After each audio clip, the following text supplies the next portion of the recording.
Yo pertenezco a esta última etnia, a esta última comunidad, al pueblo indígena Cancuamo. El cabello largo de los hombres significa sabiduría, pero también significa un liderazgo espiritual, lo que yo soy sacerdote. Y de una u otra manera es un medio entre este mundo espiritual y este mundo terreno. Eran unos padres violentos, muy maltratadores. Crecí creyendo que mi valía dependiera de las notas, porque es que si yo le llevaba una aceptable a mi mamá me cascaba. Me dijo, ojalá no estuvieras vivo. Uno espiritualmente dice, definitivamente yo estoy siendo un estorbo. A la edad de 8 años comencé a generar una enfermedad que me iba a acompañar gran parte de la vida, que es la distimia. Por dos ocasiones intenté hacerlo, intenté quitarme la vida. Yo voy a esa convivencia, tengo esa confesión y ahí definitivamente el Señor me escuchó. Yo sentí que Dios me escuchó a través de ese sacerdote. Yo les dije que yo era ateo no porque dudara de la existencia de Dios, sino porque yo en realidad en el fondo yo me sentía abandonado por Dios.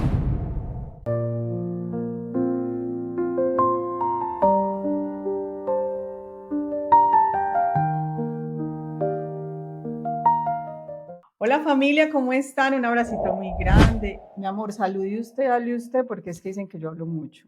No, pero es que ella sí habla mucho, pero no es que me interrumpa, sino que es que la verdad, a mí me encanta que mi esposa hable, que salude, se expresa muy hermoso y entonces yo soy encantado escuchándola.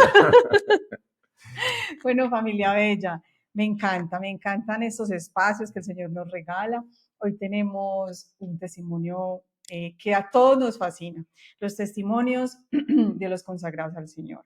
El padre Jaide nos va a acompañar hoy, él también evangeliza por las redes sociales, entonces también nos encanta porque hay que alzar la voz en medio de tanta basura, hay que contrarrestar evangelizando por aquí, porque como le decía yo ahorita, pues esto es lo que la gente está viendo, redes sociales, entonces también nos metemos por allí, ¿sí o no, mi amor? Exactamente. Y yo particularmente no conocía al padre y cuando ya mi esposa me dijo pues que íbamos a tener este testimonio con el padre, yo dije, ah, qué belleza, listo, súper. Cuando ya llegó y abrió cámara, dije yo, ay, yo ya lo había visto en redes, qué belleza. Sí. Entonces ya estoy muy feliz de poder escuchar este testimonio. Estoy muy expectante porque la verdad no lo conozco y quiero saber de qué se trata. Pues les cuento que yo tampoco, y como le dije al padre, bueno, aquí todos nos vamos a dejar sorprender por el Señor. Él me dijo algo que nunca nadie me ha dicho y yo quiero ser obediente y es dejemos que Dios obre. Entonces vamos a disponernos, vamos a aprovechar este regalo que el Señor nos está dando a todos. Recuerda que lo debes compartir, no te puedes quedar con este regalo, suscribirte al apostolado y obviamente dejar un mensaje bien hermoso al Padre. Así que Padre, bienvenido, está en su casa, ¿cómo está? Hola, Alex y Ana, de verdad muy contento por la invitación. Dios lo ha dispuesto así y definitivamente cuando Dios pone algo, pues yo le hago porque si Dios manda, imagínate quién es uno para no aceptarlo. Entonces, Dios dispuso todo y estoy muy contento de poder estar aquí, poder estar acompañando. Estuve revisando, porque tampoco los conocía, estuve revisando su cuenta de YouTube, todos los videos y me parece de verdad una pastoral hermosa, porque yo siempre, y a mí me gusta mucho este tema de Maús, no sé si ustedes han escuchado las comunidades de los retiros de Maús, y una de las cosas que yo le digo a Maús que lo hace característico a ellos es precisamente eso, el que conecta con las personas y lo que conecta con las personas es el testimonio de vida. Yo le digo a ellos, cuando ustedes le pregunten, ¿ustedes por qué creen? Ustedes no pueden responder, no porque es que Dios es grande, no porque es que Dios es todopoderoso, no es porque a mí me lo enseñaron mis papás que Dios era así. No, esa no es la respuesta. O sea, cuando uno le preguntan, ¿tú por qué crees? Uno tiene que hablar con el testimonio. Porque mira, yo estaba en esta situación y el Señor a mí me sacó, yo por eso creo. Todas las explicaciones teológicas vienen después de que uno dé el testimonio. Entonces, por eso me parece maravillosa esta pastoral y esta misión que ustedes están haciendo, porque es que la mejor manera de decirle a Dios, a los hermanos, no a Dios, pero la mejor manera de decirle a los hermanos, mire, Dios sigue vivo y operante, es precisamente por los testimonios. Era lo que yo predicaba ayer en la Eucaristía. Digo, la experiencia y la fe nace de una experiencia y un encuentro personal con Cristo.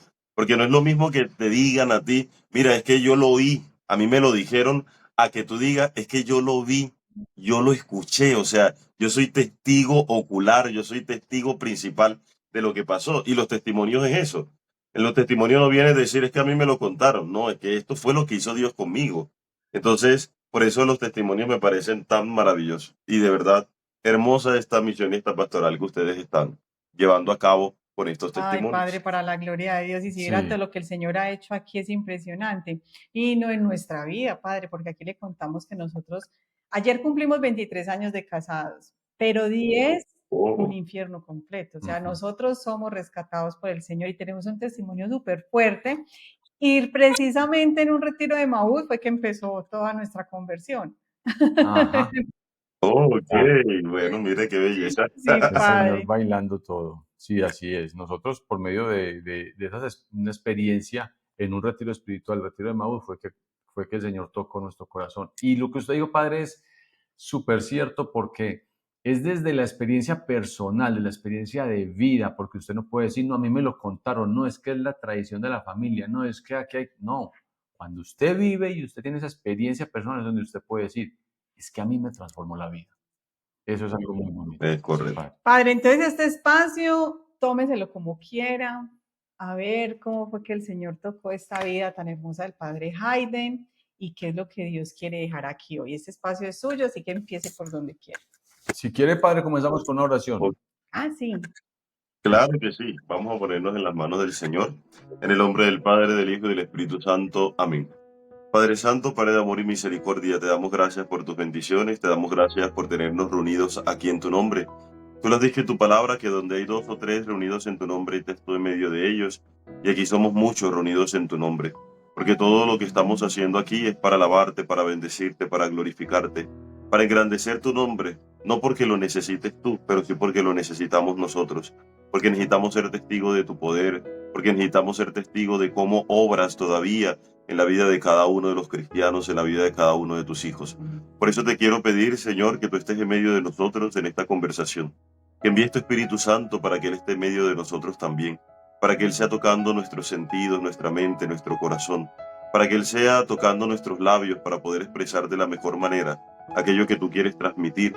Te pido también que el Espíritu Santo esté en medio de este diálogo y esta conversación para que aleje todas las acechanzas e insidias del enemigo, todo aquel espíritu maligno que quiera impedir que tu nombre sea glorificado y enaltecido, que tú cubras también con tu preciosísima sangre a cada uno de nosotros, a Alex y a Ana, que los cubras con tu preciosísima sangre, que los cuides y los proteges, pero también a cada una de las personas que están viendo este testimonio, que están escuchando, para que tú puedas cubrir sus vidas, sus almas y sobre todo, para que puedas tú tocar su corazón y que ellos puedan ser testigos también de tu gloria y de tu poder, de tu amor y de tu misericordia.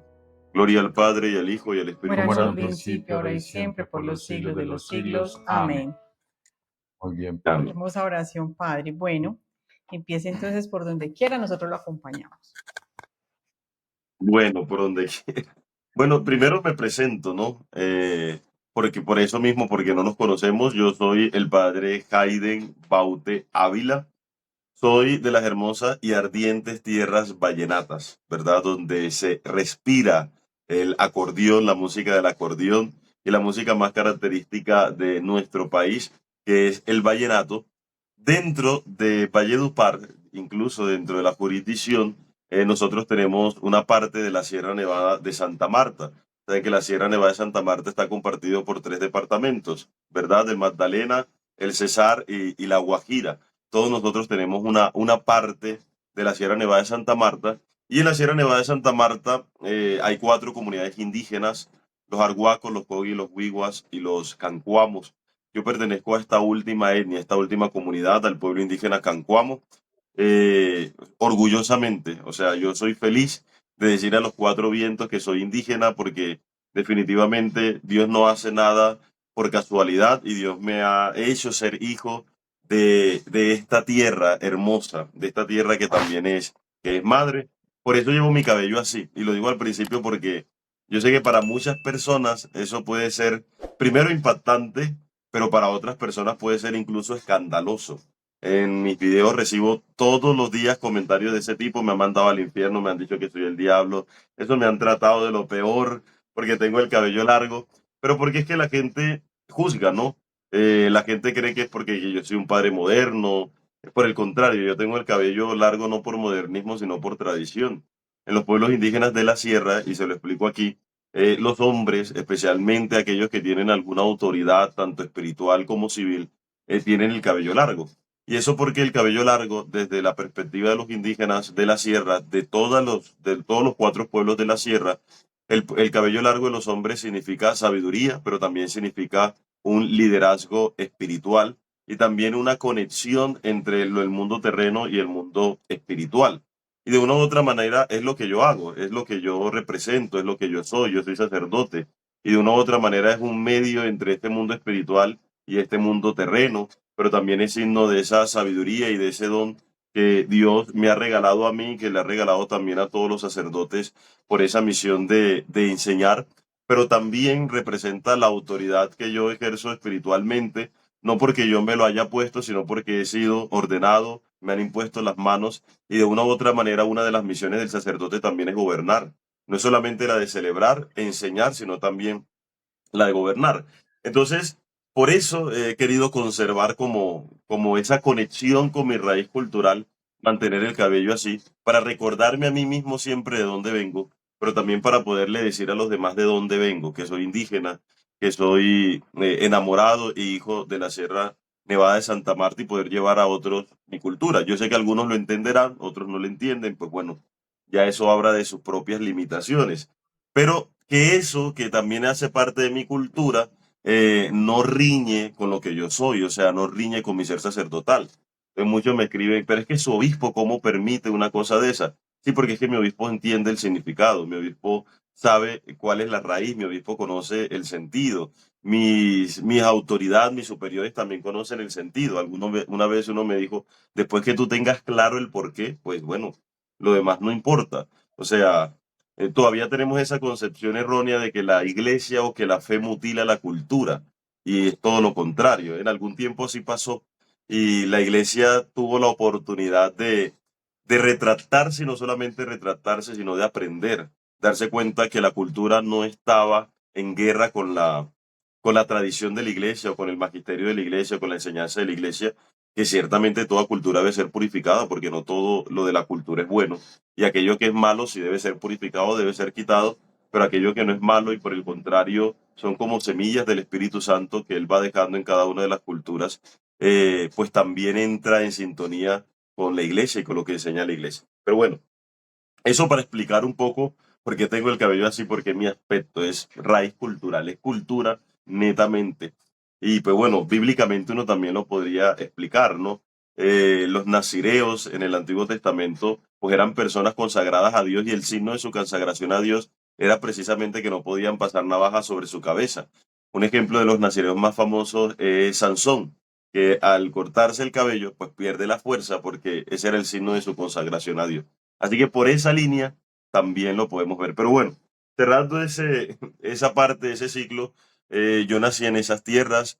Mis papás yo vengo de una familia muy católica y una familia católica tradicional. O sea, mis papás son de comunidades de pareja, yo llevo como 20 años en las comunidades de parejas, son catequistas de parejas, son ministros lectores, son ministros de la comunión. O sea, son personas que están muy entregadas a la iglesia. Eh, y de esa familia, pues nací yo, nosotros somos tres hermanos del matrimonio, yo soy el mayor, tengo otras dos hermanas. Mi papá tuvo un hijo antes, mi hermano mayor, que también pues lo quiero y lo aprecio muchísimo. Nunca vivió con nosotros, pero obviamente es parte de la familia. Y en ese contexto me crié. Yo cuento aquí un poco de mi historia, porque hace parte de la historia, no porque quiera dejar mal a nadie, y también porque que tengan en cuenta que estos sucesos ya en mi presente ya no existen, pero hace parte de mi historia, hace parte de mi vida. Digámoslo así que los papás, y este testimonio va mucho relacionado con la relación de los padres con los hijos, los papás al final terminan transmitiendo lo que ellos a su vez recibieron, ¿no? No porque lo crean bueno, lo crean mejor, sino porque es lo que saben, es lo que han aprendido. Y uno termina replicando lo que ha aprendido.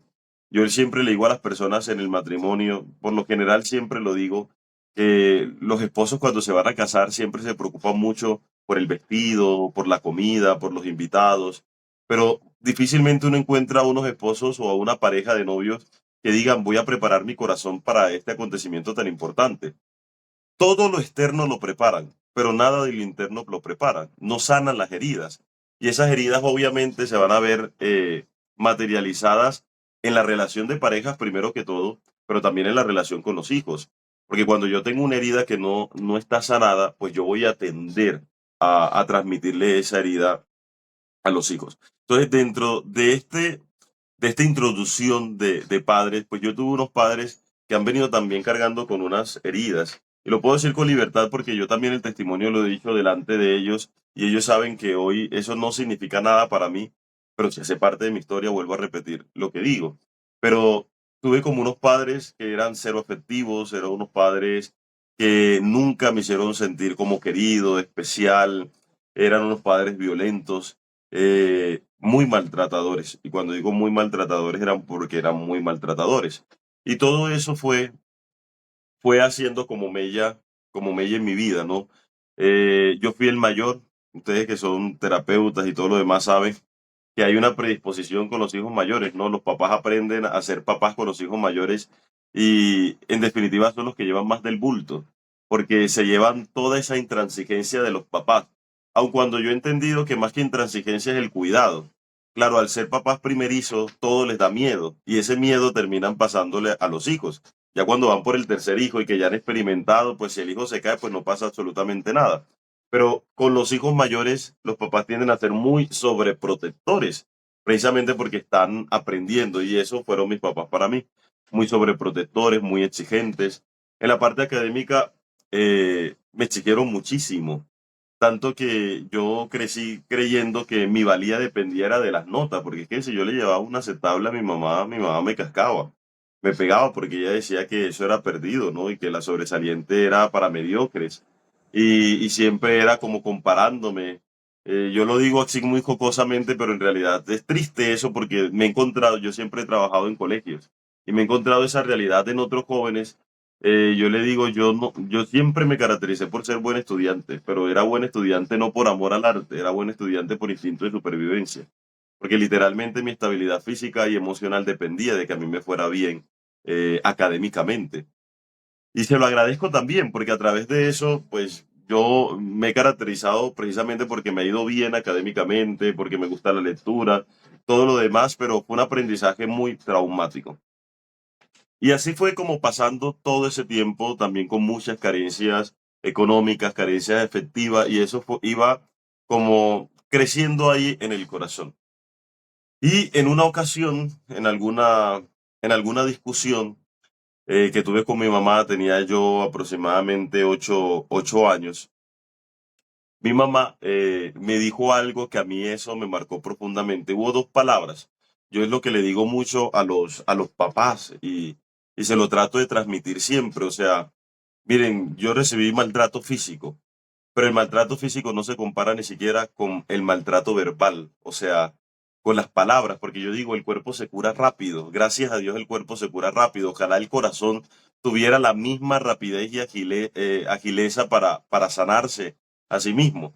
Si a mí me pegan, pues a la vuelta de una semana, pues ya yo no tengo cicatrices de eso, excepto pues sí, es con un fajón, pero yo sé que hay maltratos, tampoco nos imaginemos maltratos muy grandes para dejar laceraciones en el cuerpo, no. O sea que este maltrato era del que se borraba rápido. Pero ¿cómo borra uno una palabra? ¿Cómo borra un recuerdo? Yo creo que las heridas que causan las palabras definitivamente terminan siendo las más dolorosas y las más difíciles de llevar. Y a mí hubo dos cosas, una de parte de mi madre y otra de parte de mi padre, que me llevaron a mí a creer que mi vida de verdad no tenía sentido. Y fue que en alguna discusión por X o Y razón, palabras más, palabras menos, tal vez por la rabia, era por la rabia, porque yo sé que mi mamá, hoy lo sé que no creía eso, pero es que yo era muy pequeño para entenderlo en ese momento. Me dijo, ojalá no estuvieras vivo. Y cuando, lo dijo con otras palabras y aquí lo estoy como suavizando, pero claro, cuando a un niño le dicen eso, su propia mamá, uno definitivamente dice, definitivamente yo estoy siendo un estorbo, o sea, definitivamente el mundo sería mejor si yo no estuviera. definitivamente el mundo estaría mejor si yo muriera. Esos pensamientos comenzaron a apoderarse y apoderarse de mí. Más adelante tuve otra experiencia con mi papá y fue que en el colegio recuerdo tanto que uno siempre quedaba de... Yo siempre estaba en la lista de los 50 mejores. Estamos hablando de un colegio de más de 1.000 estudiantes. Quedar en la lista de los 50 mejores estudiantes pues ya era un logro. Pero una vez, como nunca había pasado, quedé de tercer lugar, o sea, era el tercer mejor estudiante del colegio. Mi papá es profesor de ese colegio. Entonces, cuando, claro, yo me entero, yo enseguida voy a la sala de profesores y voy corriendo y le digo, papá, mire, ocupé el tercer puesto. Y mi papá, y es lo que yo le digo a los papás, o sea, cuando uno va con ese entusiasmo, ¿qué espera que un papá le diga a uno? Hijo, estoy orgulloso de ti. Es lo más corto, incluso hasta para evitar la fatiga es lo mejor. Que uno le diga, hijo, estoy orgulloso de ti. Pero mi papá me dijo, ¿qué quieres que haga? Que te felicite. Si hiciste solamente lo que tenías que hacer. Entonces, claro, en el fondo no es mentira. O sea, en el fondo es cierto. Yo entiendo hoy lo que quería hacer era que uno no puede hacer las cosas para obtener un resultado, unas felicitaciones que uno tiene. Pero yo era un niño, ¿así me entiende? O sea, un adulto entiende ese mensaje, pero en ese momento lo que yo interpreté y lo que yo entendí era que por más que yo me esforzara, ni aun cuando yo quedara de primer puesto iba a ser suficiente para mis padres. Entonces, todo eso comenzó a generar toda una serie de inseguridades, de miedo, de tristeza en el corazón. Y a la edad de 8 años comencé a generar una enfermedad que me iba a acompañar gran parte de la vida, que es la distimia. Ustedes lo saben, pero para los que no saben, la distimia es una depresión crónica que es constante en el tiempo. No es limitante, pero es como, yo le explico como esa tortura de la gota de agua. En la isla Gorgona, la tortura más fuerte de los que estuvieron presos ahí, decían que era una gota de agua, ellos estaban, no se podían mover, pero era una gota de agua que caía en la cabeza. Y uno dice, pero una gota de agua no hace nada, sí, pero una gota de agua por días y días incluso puede moldear y romper hasta una roca.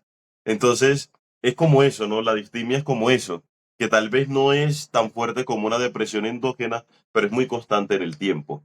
Entonces, es como, para que lo entiendan mejor, yo digo, las personas que sufren depresión tienen crisis de depresión, o sea, es como una montaña rusa. Tiene momentos de estabilidad, tiene momentos bien, pero después caen en una crisis que puede demorar una semana, un mes, 2, 3 meses, pero después vuelven a estar como en un estado estable y después estar bien y después de otra crisis. Pero la distimia es donde uno todo el tiempo está deprimido. Entonces, en ese momento yo comencé a la edad de 8 años, eso lo entendí después con la terapia, que yo generé esta enfermedad, la distimia. Desde ese momento, toda mi vida fue atravesada por la depresión. Desde ese momento yo no recordaba momentos de alegría, momentos de felicidad. Ahí generó ideaciones suicidas. Por dos ocasiones intenté hacerlo, intenté quitarme la vida, porque de verdad era para mí, o sea, yo de verdad estaba convencido que para el mundo y que para mi familia principalmente era mejor si yo no viviera, para mí era la única solución. Y después, con todo esto de la depresión, con todo el tiempo querer morirme sin razón aparente, también la única solución que a uno se le presenta es eso. Y no porque uno se quiera morir, es porque uno cree que esa es la única forma como de callar ese dolor que tiene uno dentro. Eso fue mi vida de ahí en adelante. O sea, si yo pudiera resumir desde los 8 años hasta los 24 años, mi vida fue depresión. No experimenté otra emoción, otro sentimiento. Mi vida fue atravesada por la depresión. Es sobrevivir, porque las personas que sufren de depresión no viven, sobreviven. ¿Sí ve? Entonces la gente comienza a dar como esos mensajes tontos, pero eso fue falta de fuerza de voluntad. Tú tienes tantas cosas buenas por las cuales dar gracias a Dios. Y para que lo entiendan mejor, yo digo, es como la persona que se está ahogando. Una persona que se está ahogando no tiene tiempo para pensar ese tipo de cosas. Una persona que se está ahogando no está pensando en estrategias. Una persona que se está ahogando está secuestrada, ¿no? Lo que le llaman algunos como el secuestro de la amígdala. Está secuestrada, está en instinto de supervivencia, lo único que quiere es salir, buscar la manera, él no está razonando. Y cuando uno está en una situación así, uno no razona, uno solamente sobrevive. Y cada día es un esfuerzo más, el levantarse de la cama se hace más difícil, todos los días es ese deseo desde que te levantas hasta la tarde de querer morirte. Y en ese momento, a la edad de 14 años, ahí es donde entra Dios a escena. Algo que sí tengo que decir es que en mi infancia, esto va a sonar muy raro, ¿no? Pero en mi infancia yo era ateo, me consideraba ateo. Iba a misa porque mis papás me obligaban, y me obligaban, literalmente me pegaban si no iba. Entonces iba a misa porque mis papás me obligaban, estuve en una comunidad juvenil porque mis papás me obligaban, no porque yo creyera en Dios. Y esa incredulidad nació era porque para mí era inconcebible cómo ese Dios que me amaba permitía que yo sufriera tanto.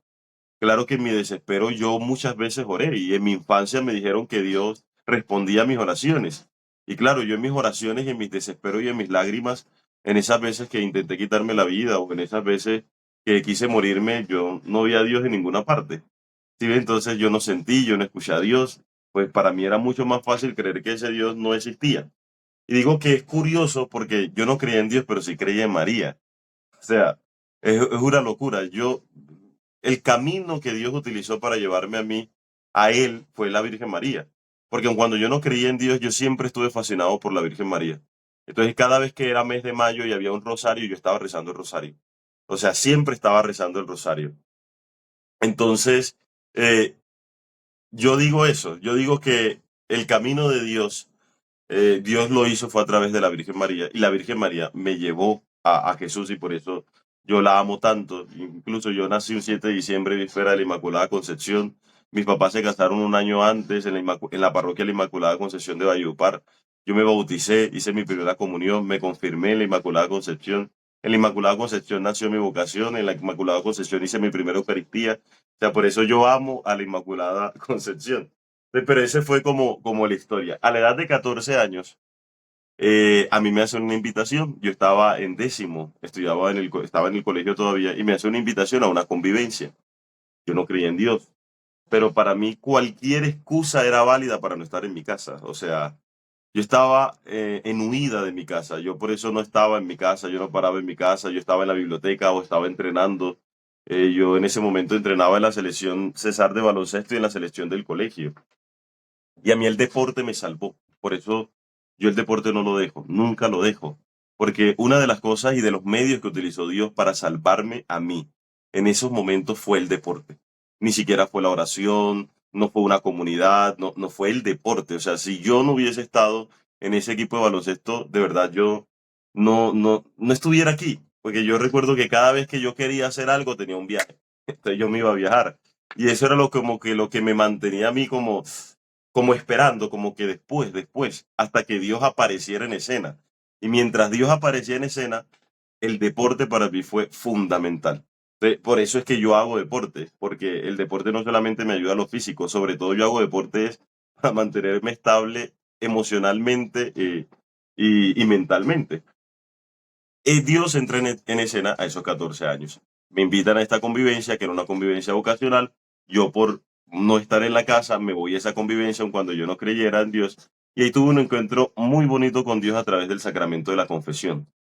Claro, yo siempre fui como un pelado muy tímido, yo no hablaba con absolutamente nadie, no tenía amigos, dentro de la comunidad juvenil era el que tenía un libro y me ponía en una esquina del salón y no me relacionaba con los demás. Ese era yo, no era el que tenía pocos amigos, el que no socializaba, el que no iba a fiesta, el amargado, el solitario. Ese tipo de personalidad de introvertido y de tímido me acompañó también gran parte de la vida, como consecuencia también de esta depresión, porque es que mi personalidad era así. Yo voy a esa convivencia, tengo esa confesión y ahí definitivamente el Señor me escuchó. Yo sentí que Dios me escuchó a través de ese sacerdote. Yo por eso valoro mucho el sacramento de la confesión, porque era la primera vez que yo hablaba de mis cosas, aun cuando yo no profundicé en el tema, pero era la primera vez que yo hablaba de cosas mías con alguien y que alguien yo sentía que me escuchaba sin juzgarme, sin criticarme, que me mostró ese Padre tanto amor y tanta misericordia que yo dije, yo voy a venir, o sea, esto como que me gustó y ahí me dispuse a la convivencia y de ahí en adelante todo fue muy rápido porque yo fui a esa convivencia y a la semana, al mes siguiente me dieron la entrada al seminario, me dieron la carta de entrar al seminario. Lo curioso es que yo no sabía que era un seminario, o sea, yo no sabía que los sacerdotes estudiaban, yo no sabía que un seminario era para formarse, yo tenía 14 años, yo no tenía ni idea sobre eso. Entonces, a mí me dan la carta. Yo recuerdo que había un compañero que él me dijo, ni creas que a ti te van a dar la carta, porque es que yo apenas llevaba un mes de convivencia y el proceso duró un año. Entonces era ilógico que a mí en un mes me diera la carta del seminario y me dieron la carta del seminario, la entrada, y pues yo dije que sí, porque en mi cabeza el seminario era como una comunidad, como Emmaús, como que uno se reúne una vez a la semana en la parroquia. De cuando yo dije que sí, pues yo pensaba que eso era el seminario. Y después de eso todo pasó muy rápido. Después de eso, cuando mi mamá supo, también ella entró en shock, una cosa impresionante, pero ella organizó, me sacaron del colegio. O sea, cuando ya yo quise darme cuenta, ya yo estaba en enero del año siguiente en el seminario metido. Y yo tenía que hacer entrevistas con el obispo, entrevistas con el rector, entrevistas con la psicóloga. Yo no hice entrevista con nadie, o sea, yo estaba en misión, yo no hice entrevista con nadie. Y cuando estaban llamando a los que iban a entrar al seminario, a mí me llamaron y yo me puse de pie. Y ya, así fue mi entrada al seminario. Claro, cuando yo entro al seminario, yo veo en dónde estoy, era seminario menor, obviamente, porque yo todavía no había terminado bachillerato. Y yo me voy en un cuarto durmiendo con otras 6 personas en una misma habitación. Cuando yo vi esas puertas grandes del seminario, yo dije, ¿en qué me metí? Y yo no me salía, era porque ya me habían sacado los papeles del colegio, ya lo habían metido en el colegio diocesano donde íbamos a estudiar. Y yo me sentía preso ahí. Yo recuerdo que esa primera Eucaristía que yo viví ahí fue horrible. Y fue horrible porque me pareció eterna esa misa. Y a mí me dio como incluso como una crisis de ansiedad. El padre, el que era rector del seminario en ese entonces, y la hablaba y hablaba. Y yo nada más pensaba, yo decía, ¿dónde me metí? ¿Yo qué estoy haciendo aquí? O sea, o sea, sí me entiende, era una persona que apenas llevaba como 2 o 3 meses de estar siendo consciente de conocer a Dios. Y claro, me meten en una Eucaristía así, yo era, quería salir corriendo, yo lloraba todas las noches, literal. Y había en la parte superior del seminario, del parqueadero del seminario, como un techito, y yo me iba para allá a llorar, porque yo extrañaba a mis compañeros, yo decía, pero yo qué hago aquí, yo para qué me metí en esto, o sea, esto es una locura. Yo no quería ser cura, nunca pensé ser cura, entonces yo no quiero ser cura, y eso era como eso, lo que me mantenía era, porque ya yo estaba inscrito en otro colegio, y ya. Y así pasó, pues el tiempo, yo terminé ese año, me gané una beca en la Universidad de San Martín, pero yo dije, pues si ya yo estoy aquí, de que, o sea, ¿qué pierdo? Pues me quedo. Y ese me quedo fue que me quedé los 10 años ya, y ya de ahí salí sacerdote porque el Señor pues comienza a mostrarse. Pero si hay algo en esos 10 años de seminario, que yo entré a los 14 años, yo me ordené sacerdote a los 24 años, y si hay algo que fue común en todo ese tiempo del seminario fue que la distimia no cesó. O sea, toda mi vida de seminario también estuvo atravesado por la depresión. Solamente que uno se vuelve experto en esconder ese tipo de cosas, en que las personas no se den cuenta. Pero esa ideación de muerte, o que no es lo mismo que ideación suicida, porque la ideación suicida es cuando yo quiero atentar con mi propia vida. Eso sí se me quitó. Cuando estuve en el seminario nunca más se me volvió a pasar eso por la cabeza, pero sí quedó como la ideación de muerte, o sea, de pedirle a Dios que yo no quería dormir y no quería levantarme, o sea, que me pasara algo, que yo me muriera. Ya yo no pensaba en yo hacerlo yo mismo, pero sí se le pedía a Dios en oración que lo hiciera, que yo quería descansar. Muchas cosas eran abrumadoras y todo ese proceso, pues lo viví en silencio. Lo viví en silencio porque, pues, era como ilógico que un seminarista sufriera de depresión, o sea, eso no tenía sentido de ser. Y además era el miedo, sí, eran muchos miedos. El miedo a que no me fueran a comprender, el miedo a que no me fueran a entender. Alguien que sí me ayudó mucho en esa etapa fue mi director espiritual. Y fue muy bueno, pero yo digo, el seminario no es un espacio donde uno sane las heridas. O sea, el seminario no es para eso. El seminario es un lugar donde yo me formo teológicamente y donde a mí me dan indicios de lo que vaya a ser indicios, porque ni siquiera se acerca ni poquito a lo que uno vive ya como sacerdote, pero sí le da a uno los indicios o las bases o los fundamentos para que uno pueda ser sacerdote. Pero en cuanto al tema de sanación de heridas, no, el seminario no es un lugar donde uno vaya a sanar las heridas. Uno tiene mucha oración, uno tiene todo, pero eh, no sé cómo explicarlo, ese momento de pronto con el acompañamiento terapéutico, el acompañamiento espiritual, pero enfocado en el tema de sanación de heridas, eso uno no lo encuentra. De ahí que que puedan ordenarse muchos sacerdotes también estando heridos del corazón. Y uno dice, pero es que pasaron 10 años en el seminario. Sí, pero que en el seminario tal vez nunca escucharon la sanación de las heridas. Nunca escucharon la sanación del corazón. Nunca lo escucharon. Escucharon mucha teología, escucharon cristología, neumatología, escucharon mariología, escucharon filosofía, escucharon a Platón, Aristóteles, escucharon las homilías del Padre, pero tal vez nunca en 10 años habrán escuchado el término sanación del corazón, o sanación interior, o sanación de las heridas del corazón. Tal vez nunca lo escucharon, porque eso no se ve. Y así pasé gran parte del seminario, viviendo eso solo, con el tema de depresión, con el tema de la ideación de muerte. Llega un punto en que tú te acostumbras tanto a eso que tu misma personalidad es una personalidad depresiva.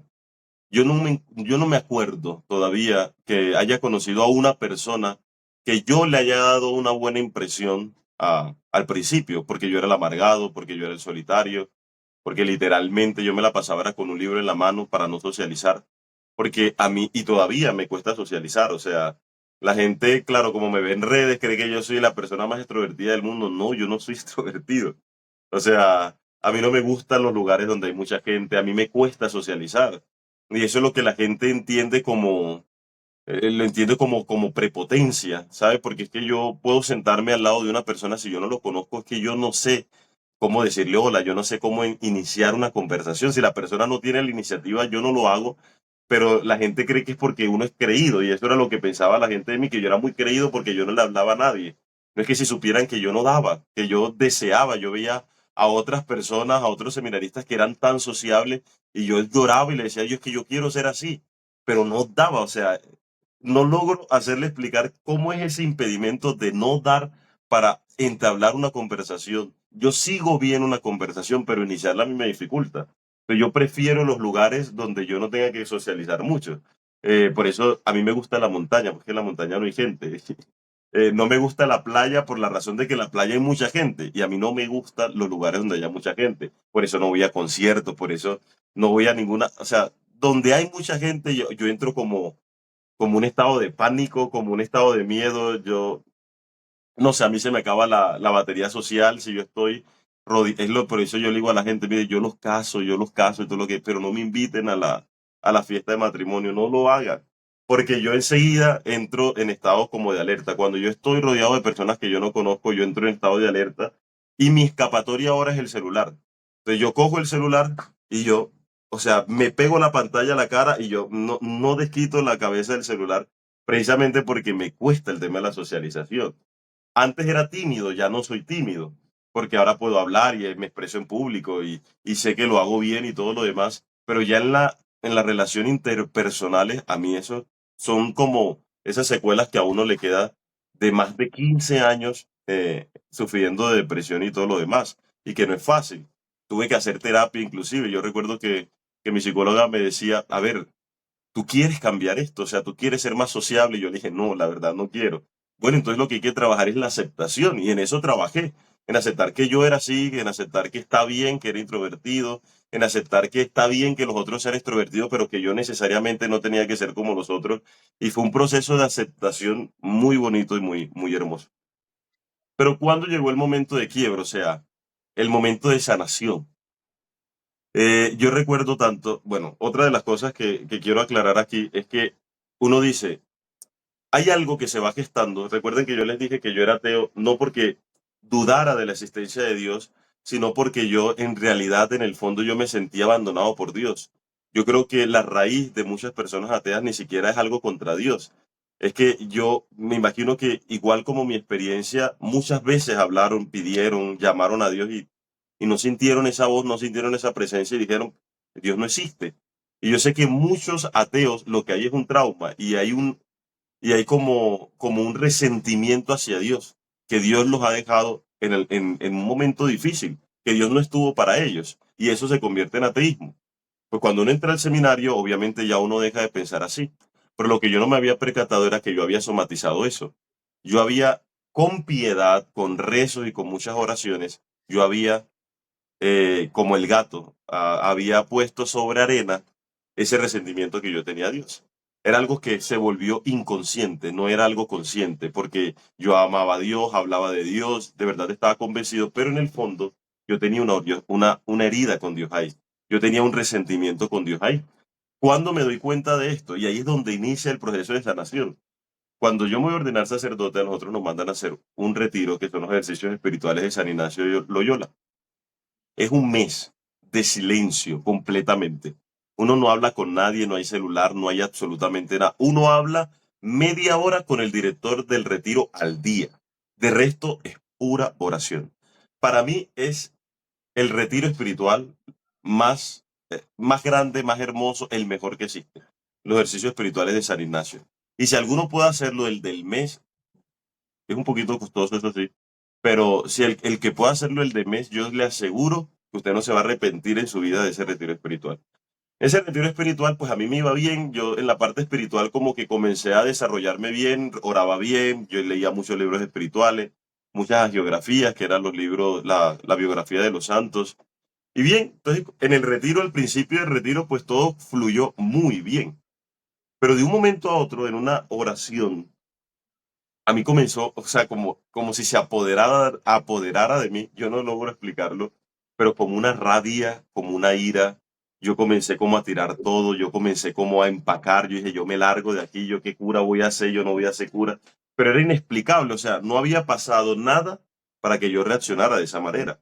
Entonces fui incluso hasta grosero con el director de retiro, que era un sacerdote. O sea, de un momento a otro se apoderó de una rabia de mí inexplicable. O sea, de esas cosas como cuando tengo rabia y no sé por qué, o tengo tristeza y no sé por qué. Pues bueno, así fue. Yo no sabía por qué, no había pasado nada. Pero yo tenía rabia, yo tenía mucha rabia, mucha, pero era tanta rabia que yo no recuerdo haber experimentado tanta rabia en mi vida. Y yo me puse como loco y enfrenecí. Estuve en la Eucaristía, pero allá regañadientes, el padre me retuvo en el retiro, ahí me quedé. Y después en la noche tenía otra oración y yo decía, me hablé a mí mismo, ¿no? A mí mismo, o sea, tú loco no eres, estás actuando así. O sea, porque estás actuando así. Y yo le decía al Señor, muéstrame qué está pasando, muéstrame de dónde me viene esta rabia, muéstrame porque yo loco no soy, o sea, ¿por qué estoy actuando así? Y así comencé como a orar pidiéndole al Señor que me mostrara cuál era la razón por la cual yo estaba en esas condiciones. Y de lo que brotó de mí fue un grito. O sea, no fue algo que yo medité. O sea, no fue algo que yo pensé. Yo grité. Eso fue lo que salió. Y el grito era un reclamo. Y el grito era, ¿por qué me dejaste solo cuando yo más te necesité? Eso fue lo que yo grité. Y lo grité con una rabia y después que yo grité eso, yo comienzo a llorar y lloro y lloro y lloro y lloro. Me di cuenta en esa vez que yo tenía ese resentimiento reprimido hacia Dios, que yo no había sanado ese resentimiento con el que entré al seminario. Sí, que lo había convertido, que lo había maquillado con mucha piedad, pero que estaba ahí. Por eso es que yo hablo mucho en el tema de sanación interior con el perdón a Dios. Yo le hablo mucho a la gente, porque yo sé que hay mucha gente que inconscientemente, mucha gente de iglesia que tiene un resentimiento a Dios y no se ha dado cuenta. Pero yo por eso hablo mucho en los temas de sanación de perdonar a Dios. No porque Dios me haya hecho algo malo, ojo, porque es que Dios no nos hace nada malo, pero nosotros sí interpretamos que lo hizo. Porque cuando yo le pido a Dios en un momento de crisis, en un momento de desesperación, a ver, Señor, ¿dónde estás? Ayúdame. Y Dios no aparece, yo interpreto que es que Dios me abandonó. Yo interpreto que Dios, y yo comienzo a resentir con Dios por eso. Pero en realidad Dios no me ha abandonado. Pero esa interpretación me lleva a formar esa idea en mí de que sí lo ha hecho. Entonces, por eso es necesario mucho hoy hablar del perdón a Dios. Y yo me di cuenta a través de ese grito que yo tenía ese dolor acumulado y ese resentimiento acumulado con Dios, porque Dios me había abandonado, creía yo, cuando yo más lo necesitaba. En ese momento yo abro la Biblia. Yo, obviamente uno lee con la palabra de Dios, entonces yo abro la Biblia al azar. Eso a mí me pasa recurrentemente. No hay que utilizar la Biblia siempre así, pero a mí en ocasiones, cuando yo le hago un cuestionamiento a Dios, Dios me responde así. Entonces yo abro la Biblia, pongo el dedo y la cita bíblica que me cae, Oseas 11 del 1 al 4. Dice Oseas 11 del 1 al 4, cuando Israel era niño yo lo amé y de Egipto llamé a mi hijo, y cuanto más lo llamaba más se alejaba de mí. Yo enseñé a Efraín a caminar tomándole por los brazos, pero él no sabía que yo cuidaba de ellos. Era como el hijo que yo levantaba y lo ponía hacia mis mejillas, me inclinaba y le daba de comer. Y cuando yo leo eso, yo comienzo a llorar y a llorar y a llorar. Porque era literalmente Dios diciéndome, yo te enseñé a caminar. O sea, yo siempre estuve ahí. Sí, tú te alejaste de mí, pero yo siempre estuve ahí. Y ese día comprendí y eso fue el motivo de iniciar mi proceso de sanación. Ese día comprendí que Dios, que Dios siempre estuvo ahí, que nunca estuve solo, que Dios no me abandonó, que en mis momentos de lágrima Él estuvo ahí, que en mi momento de desesperación Él estuvo ahí. O sea, para mí saber que no estuve solo, saber que Dios me acompañó en cada una de esas etapas dolorosas, eso fue el motivo para sanar. Y de ahí el retiro fluyó muchísimo. Cuando yo me di cuenta, mira, cuando yo me di cuenta que algo dentro de mí había cambiado, porque ni siquiera yo me había percatado de eso. Recuerden que yo siempre fui el amargado, el que no sonreía, el aislado, el que no hablaba con nadie, el que me relacionaba. Mi rostro siempre fue muy serio. Entonces, cuando ya yo fui a la primera parroquia, eso fue en San Juan del Cesar, eso es en La Guajira, yo recuerdo que estaba terminando una Eucaristía y una persona X, una señora X, entró a la sacristía y comenzó a hablar de muchas cosas. Y entre las cosas que ella dijo esta expresión: Padre, es que esa risa que lo caracteriza a usted. Y cuando ella dijo eso, yo como que, como que brinqué para atrás, o sea, como sorprendido. A mí nunca nadie me había dicho eso. Además, porque yo tampoco es que riera mucho. Entonces yo, como así, esa risa que me caracteriza. La sacristana, como que al percatarse de mi reacción, estaba más pendiente de la conversación que teníamos nosotros que está organizando las cosas en la sacristía. La sacristana dijo, claro, sí que usted siempre se la pasa riendo. Y yo, ese día, con esa palabra de esas dos mujeres, entendí que el Señor había hecho algo. Entendí que el Señor había cambiado. Ese día fui consciente de lo que el Señor había hecho en mi vida. Ese día fui consciente de que después de ese momento yo había experimentado emociones que yo nunca había experimentado. Emociones de plenitud, emociones de felicidad, emociones de alegría. De ahí comencé a reír mucho. De ahí es que nace esa expresión que yo siempre termino por lo general en mis videos. En mis videos yo siempre digo sonríe porque eso no duele. Y ese sonríe porque eso no duele nace de esa incapacidad que yo tenía para sonreír. O sea, porque con tanta tristeza sonreír incluso es doloroso, porque la sonrisa tú ríes, pero es como por validación social, es como para esconder tu dolor, pero no es una risa genuina. Claro, desde ese momento yo comencé a explorar mi risa. Después tuve un grupo de la pastoral juvenil, que con ellos era un parche, porque yo era delegado de pastoral juvenil de Valledupar. Con ellos tuve la risoterapia y yo creo que con ellos aprendí a reír bien. Yo río a carcajadas, pero una cosa impresionante, burlesca, mi risa es estrepitosa, pero a mí me encanta mi risa, porque por muchos años en los que yo no reía, muchísimos años donde la risa era fachada y reír de forma genuina, para mí eso lo es todo. Entonces, por eso yo siempre sonrío, porque eso no duele, es que no duele sonreír. Y eso, en cambio, la risa sí estimula mucho nuestro cerebro y nos hace cambiar la percepción y la interpretación de muchas cosas en la vida. Pero bueno, así comencé todo. El año siguiente fue un año maravilloso. Yo de verdad dije, ya yo me sané, ya yo me curé, ya, o sea, ya no nada de depresión, nada de eso. Pero me pasó algo curioso. Ya tenía un año de sacerdocio, estaba ordenado, y en ese año caigo en una crisis de depresión. Yo hago esta distinción, no sé hasta qué punto sea válido psicológicamente, pero yo digo, a mí el Señor me sanó de la distimia en ese retiro espiritual, de la distimia de esa depresión constante. Ahí se rompió algo, porque desde ahí en adelante comencé a experimentar sensaciones de alegría, de felicidad, todo lo demás, y caí al año en una crisis de depresión. Y fue una crisis de depresión muy fuerte. Y lo que más me dolía, o sea, era más fuerte, porque de verdad yo creía que ya yo estaba curado de eso. Y verme envuelto en una crisis de depresión que me duró 3 meses, para mí fue muy doloroso. Yo le reclamaba al Señor, pero ¿por qué? O sea, ¿por qué? ¿Por qué yo todavía sigo sintiendo esto? Yo pensaba que ya tú me habías curado, yo pensaba que ya me habías quitado completamente eso. Eh, Ahí estuvo una psicóloga muy buena que me acompañó gran parte de mi proceso. Total, salí de esa crisis, volví lo que le decía ahorita, lo de la depresión, que es como una montaña rusa. Yo volví a estar bien, volví a estar estable, feliz, dichoso. Y al año, exacto al año, cuando yo cumplí otro aniversario sacerdotal, vuelvo a caer en una crisis de depresión. Y más fuerte que la anterior. Para no, para no alargar el cuento, volví a estar estable, siempre tuve acompañamiento, volví a estar estable y al año siguiente volví a caer en otra crisis de depresión. Esa más fuerte, tanto que la psicóloga me dijo, padre, usted tiene que venir 3 veces a la semana. Y así duré 3 meses yendo 3 veces a la semana a donde la psicóloga, porque definitivamente yo estaba muy mal, muy mal. Ahí tomé decisiones, ¿no? Ahí tomé la decisión de no pasar nunca solo por esa situación. Me apoyé en mi mejor amiga, Kelis Medina, y Katy Mendoza, que fueron un apoyo incondicional ahí. Ahí estuve más, profundicé más en el tema terapéutico. Yo dije, no, esto ya definitivamente Dios hizo mi parte, pero yo sabía que también me hacía falta hacer mi parte, tomarme en serio mi proceso de sanación interior. Y me tomé en serio mi proceso de sanación interior. Esa crisis fue auspiciada por muchas situaciones que pasaron en la parroquia, muchas heridas que algunos laicos sin querer tampoco, yo no los juzgo, pero me ocasionaron y que me llevaron a terapia muy fuerte.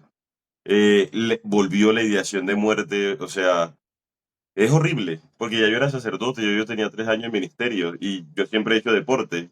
Y yo salía a trotar y yo iba trotando llorando y pensaba, "Ay, ojalá me atropellara un carro". O sea, era lo que siempre estaba en mi pensamiento. Ojalá me pasara algo, ojalá, o sea, todo el tiempo estaba pensando en eso. Ojalá me pasara algo para ya yo morir y para ya yo descansar todo lo demás. Ya tenía 3 años de ministerio sacerdotal. Después en ese proceso también conocí a otra psicóloga, Fernanda se llama ella, y con Fernanda definitivamente fue, o sea, ella comenzó a dar el toque para sanar esa depresión. Obviamente todo el proceso espiritual, siempre estuve acompañamiento espiritual. Y mi director, si algo le agradezco yo a Dios, es que me ha dado muy buenos directores espirituales, siempre. Le agradezco profundamente a Dios que siempre he tenido buenos directores espirituales. Entonces siempre tuve como la compañía de ellos, pero lo de Fernanda también fue eh, muy fuerte. Ella me dio de alta a los 3 meses, me dio de alta y después de eso, ya hace 3 años, no he vuelto a tener una crisis de depresión. Lo he sabido gestionar. Me mantengo mucho con la oración, me mantengo mucho con el deporte. Tanto que ahora que miro hacia atrás, veo eso tan lejano, o sea, veo eso tan ajeno a mí. El otro día estaba entrenando en el gimnasio. Yo recuerdo que había una canción que a mí me hacía entrar en crisis. Siempre que la escuchaba me hacía entrar en crisis. Y el otro día estaba en el gimnasio y me salió. O sea, estaba en la lista de reproducción y me salió. Y no, o sea, no ocasionó absolutamente nada, no me movió internamente nada. Y yo después de que escuché esa canción, yo dije, gracias Señor. O sea, porque yo derramé lágrimas a chorro con esa canción. Y que esa canción ahora no me mueva nada, que no me entristezca, que para mí es un signo de eso. Y hubo otra cosa, y ya con esto voy terminando, creo que me pasé de No, tiempo. tranquilo, padre. Eh, pero ya con esto voy terminando, que eso también fue como la clave que me ayudó a mí, y eso es lo que yo considero que hace 3 años no haya vuelto a tener una crisis de depresión, y es el sentido. O sea, el sentido no te lo da el porqué, nosotros siempre nos preguntamos, y ese fue el grito que yo le hice a Dios cuando estaba en esos ejercicios espirituales, ¿por qué? O sea, ¿por qué no estuviste ahí? Después, más adelante, con todo ese crecimiento y todo ese proceso de sanación interior, yo me di cuenta que la pregunta es incorrecta. ¿Sí ve? Porque una pregunta del por qué no te da cuál es el sentido del sufrimiento. El sentido del sufrimiento te lo da es el para qué.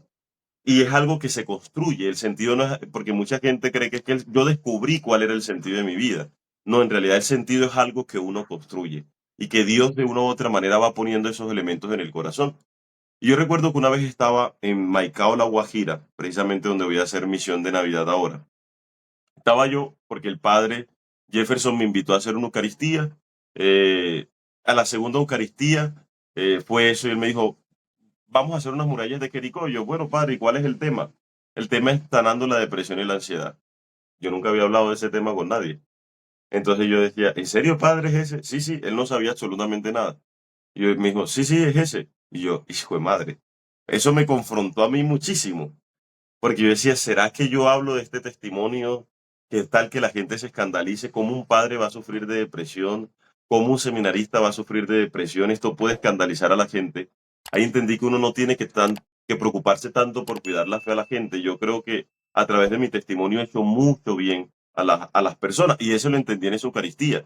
Yo hablé de mi testimonio y después de eso yo tuve un momento con el Santísimo. Yo le dije al Padre, Padre, vamos a sacar el Santísimo, vamos a orar Y en ese momento yo sentí, el Señor me decía, toma el Santísimo, llévalo a la gente. O sea, yo sentí que no escuché, sentí que el Señor me decía, llévalo a la gente. Yo cogí mi Santísimo, mi capa, mi Santísimo, y yo comencé a llevarlo a las personas ahí a sus puestos.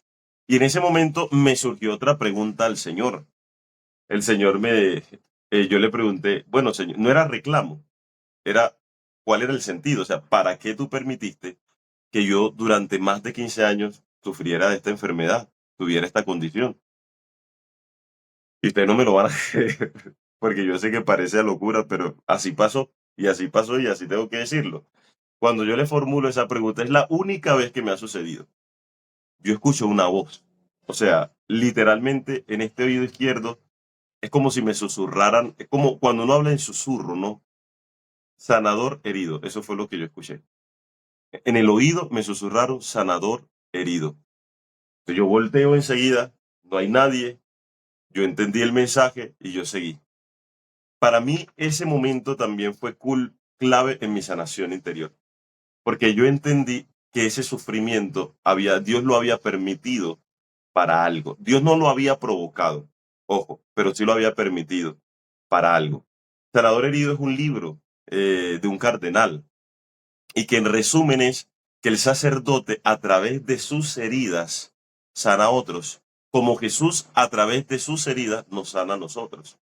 Que ese día, y de ahí es como que he concluido, el sacerdote no sana, no ayuda a Jesús a sanar a otros por su perfección o por su propia estabilidad o porque él sea sano o porque nunca se ha enfermado o porque nunca se ha equivocado. Por el contrario, el sacerdote ayuda a Jesús en ese misterio de sanación precisamente porque él ha estado herido, porque él ha estado roto y porque Dios lo ha construido. Y a través de las grietas y a través de las cicatrices, es que Dios le da a él como la fuerza o la sabiduría para sanar. Desde ese momento comenzaron a presentarse muchas personas y yo trabajo mucho de mano con la terapeuta, porque yo no soy terapeuta, pero muchas personas con depresión y ansiedad. Muchas personas con depresión y ansiedad. Yo entendí que el Señor me había puesto en el camino precisamente para eso y había permitido todo para eso. Y de ahí comencé a entender el valor de las cicatrices, hermanos. Si ven, las cicatrices nos hablan de una historia de sanación, no nos hablan de una historia de una herida. Porque la cicatriz es una herida que ya ha estado sana. Y por eso cuando Dios resucita, Él no esconde sus cicatrices. En realidad Él está orgulloso de sus cicatrices. Es lo primero que va mostrando a todo el mundo. Si ves lo primero que le muestra a los discípulos, miren, aquí están, o sea, metan la mano en las cicatrices, en las heridas, en las llagas, metan la mano aquí en el costado y no sean incrédulos sino creyentes. Si ve, Jesús en un cuerpo transfigurado, él pudo haber borrado sus heridas, pudo haber borrado sus cicatrices, pero Jesús no se avergüenza de sus cicatrices porque las cicatrices cuentan una historia de amor. Y de las cosas que yo entendí es que esa historia que era de dolor para mí, y yo siempre la había interpretado de dolor, en realidad era una historia de amor. Una historia de amor que Dios estaba construyendo conmigo que en ese momento no entendía. Y por eso cuando yo escuché ese susurro y yo tenía el Santísimo en la mano, yo lo único que le dije al Señor fue, gracias, Señor.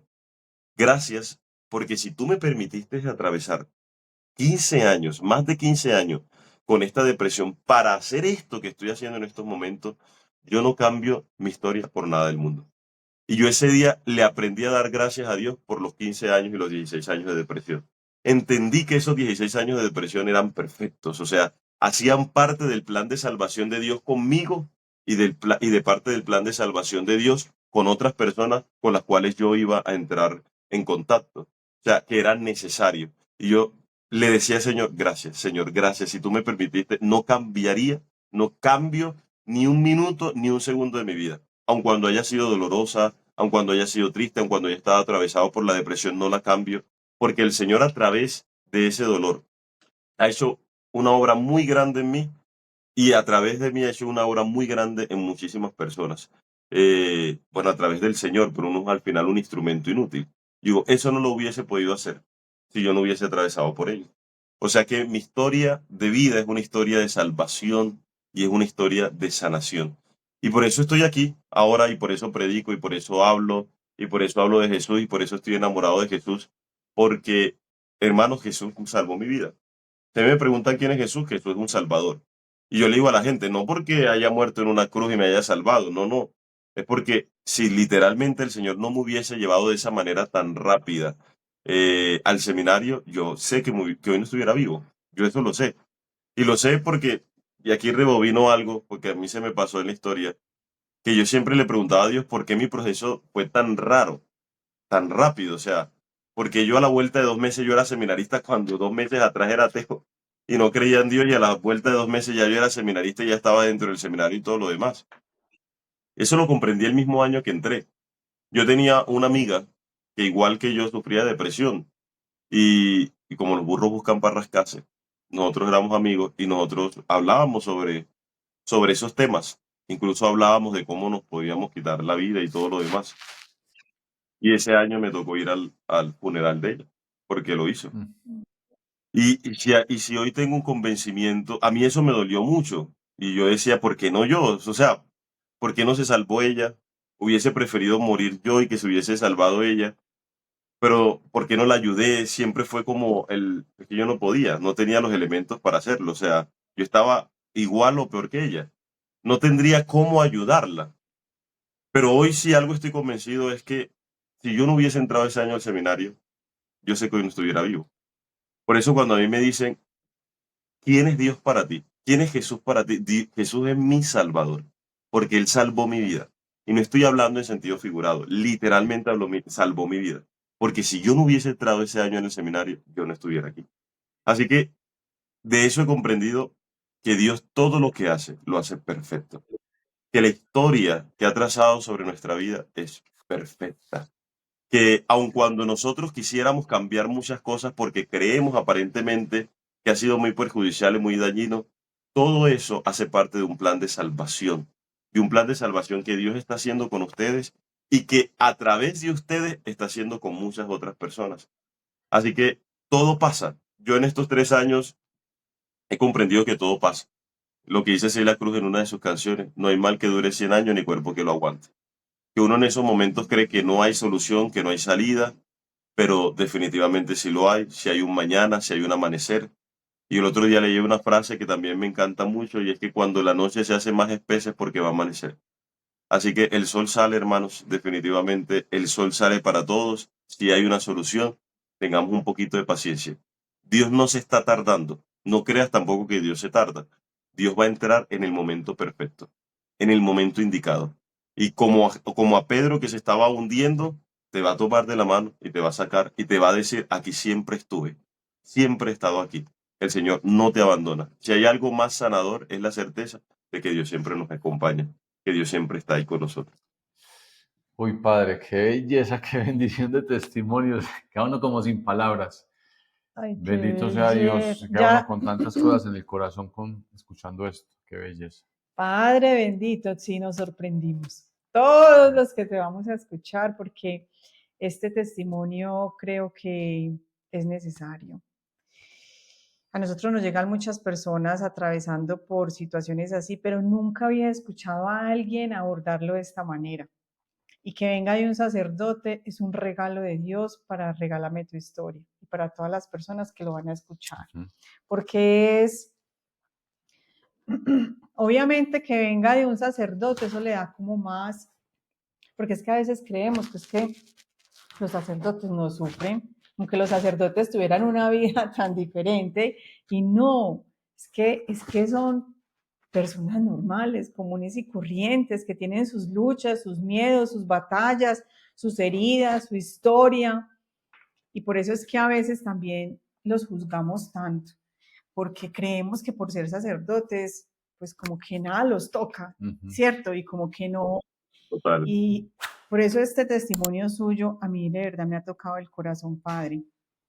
Además que la obra que usted está haciendo y seguro la que Dios le tiene de aquí en adelante es súper hermosa. Prepárese, Padre, porque cuando dan testimonio en Regálame tu historia, nos dicen, ay, no puedo con tantos mensajes. Así que bueno, Padre, no, de verdad que qué bendición. Muchas gracias por ese sí que le dio al Señor. A medida que hablaba se me ocurrían un montón de cosas, luego le escribo. No, es que yo me Sí, quedo con muchas cosas del testimonio. Me encantó algo que dijiste y fue las cicatrices cuentan una historia de amor. El qué Señor, belleza. el Señor, Padre, usted dijo algo muy importante y es, el Señor con la transfiguración y el Señor pudo haber borrado sus heridas, pero no, eso cuenta una historia de amor porque es que Él se entregó por amor por nosotros. Y esas heridas son las que hablan, esas heridas en tu vida han logrado ser una forma en que el Señor ha utilizado para ayudar a otros. Y me encantó eso de no de no quitar ni borrar nada de lo que has vivido porque ha sido un proceso de aprendizaje para poder acercarte a otro y ayudar. Es una belleza toda esta reflexión, o sea, es un testimonio que puede ayudar y traer esperanza. Qué bendición, Padre, Dios lo bendiga por eso. Amén. No, yo de verdad estoy feliz y estoy cada vez enamorado por Dios. O sea, no puede pasar un día en el que yo no dé gracias, que yo mirar mi historia de vida y ver ahora y decir definitivamente no, Dios ha sido muy grande conmigo. O sea, esto es algo que yo no he oído, esto es algo que yo he vivido. Como dice el Evangelio, es algo que yo he visto y he oído con mis propios ojos y con mis propios oídos, que nadie me lo ha contado. Entonces, ¿cómo no estar enamorado de Dios? ¿Cómo no evangelizar? ¿Cómo no dedicar mi vida al reino?